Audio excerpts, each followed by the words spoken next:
Magandang araw mga kapamilya, narito po ang mga kapanapanabik na ganap dito lamang po sa Sigabo. Dahil nga sa demolition na naganap dito sa Ginuntuang Lupa ay nagkaroon ng pagkakataon si Django na barilin si Rudy, ang tatay nitong Sigabo mga kapamilya. Ang akala naman ni Nagabo at ang kanyang mga kaibigan ay pulis ang bumaril dito kay Rudy, kung kaya't lalong gugustuhin ni Gabo na maging masama dahil nga sa kagagaling lamang niya sa bilangguan at ang gusto niya ay magbagong buhay. Ngunit dahil sa mga masasamang tao na nakapaligid sa kanila ay hindi ito mangyayari. At nandoon nga sa ICU ang kanyang tatay ngayon at kasalukuyan inobserbahan ang kanyang sitwasyon dahil nga malala ang kanyang pagkabaril. Kailangan nga ni Gabo ng malaking pera para dito sa pagpapagamot ng kanyang ama mga kapamilya. Saan naman kaya kukuha si Gabo ng malaking pera? Dahil ngayon wala man siyang trabaho at mahirap din lamang sila. Tumutulong naman ang kanyang mga kaibigan pero hindi pa rin ito sapat.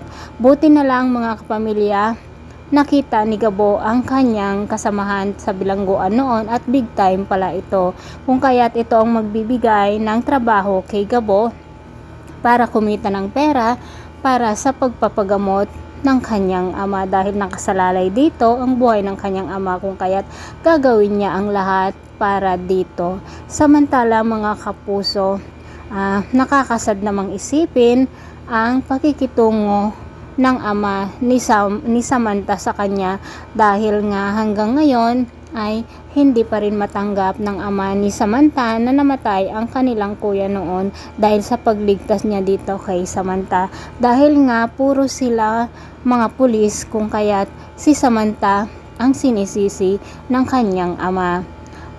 Nang malaman nga nila na hindi nagtagumpay ang mga pulis dito sa demolition na ginanap sa Ginuntuang Lupa ay galit na galit itong ama ni Samantha mga kapamilya. Hanggang ngayon ay hindi pa alam ni Sam na ang kanyang mga magulang ang may pakana dito sa demolition na naganap sa Ginuntuang Lupa.